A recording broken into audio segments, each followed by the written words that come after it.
Coming up, debunking myths surrounding the safety of being an organ donor. After the break, we're going to be joined in studio by two local experts who are going to show you why it's so important and safe in this journey to save lives. Mark, thank you. So one of the biggest challenges to organ donation is actually a myth. That myth that registered organ donors don't get life-saving care, that doctors, nurses, and other providers will let patients die just to get their organs. That is absolutely not true, but the fear still exists with many people, and it keeps some from saying yes to signing up to becoming organ donors. So that's why this morning we have Dr. Lisa Jones as well as Pamela Rittenhouse joining us in studio to talk about their new project, which is called MythBuster, which, as you can imagine, is about pushing those myths aside to save some lives. So, Doctor, if you could tell us, we're still dealing with this even after decades of pushing and praising organ donation. Correct.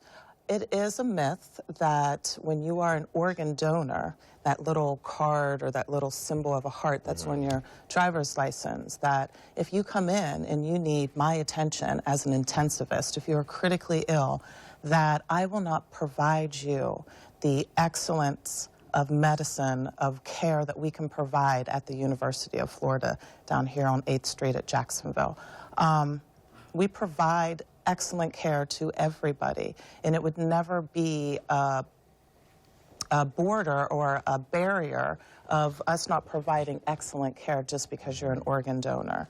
So that never ever comes into play when we're looking to take care of our critically intensive ill patients. Sure, and Pamela, you've been working really hard behind the scenes to change that stigma, change that idea for some people who are scared to do it, and it's really so easy and so important to sign up for organ donation. It is, absolutely, and we appreciate so much Dr. Jones working with us in a different way to approach this, busting the myths.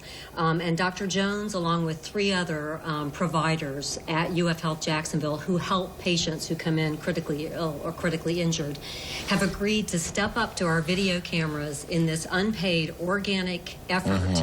And they basically say, hey, this is not true. I trained and chose to save lives, not take lives. And hey, I'm also a registered organ donor. And we realize that just seeing this is not necessarily going to get everybody to immediately change their mind, but we hope it will get them to stop for a second and say, you know what? Let me think this through. Do I really understand organ donation? Because I think that's part of the problem. A lot of people don't really understand organ donation, how it works and how it doesn't work. Dr. Jones, what does it take to be an organ donor? All you have to do is register to be an organ donor. It's one of the easiest things that you can do. Go get your driver's license. I've been an organ donor since my very first driver's license, and I'm very, very proud of that. But you don't have to do it just on your driver's license. No, you can do it beforehand, too. Yes, of course, yes. So with this mission, what has the reaction been? What has the feedback been? Have you already been able to change some minds about this amazing and incredible gift that you can give someone?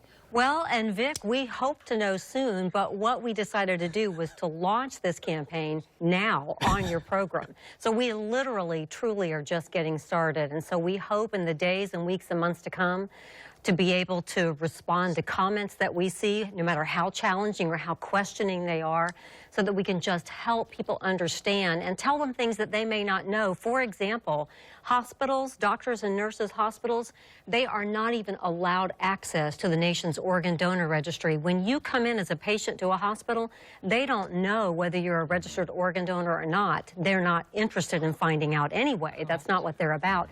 But even if they wanted to find out, they're not allowed to. They can't.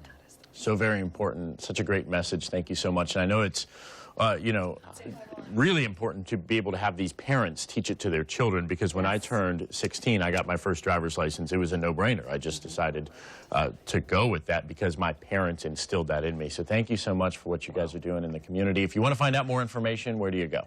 Well, you go to our website, which is lifequestfla.org, and look for our MythBuster blog, or go to youtube.com/lifequest and go to our MythBuster playlist. Let's bust that myth. All right. Thank you so much, both of you, for coming on. Thank you. Keep up the good work.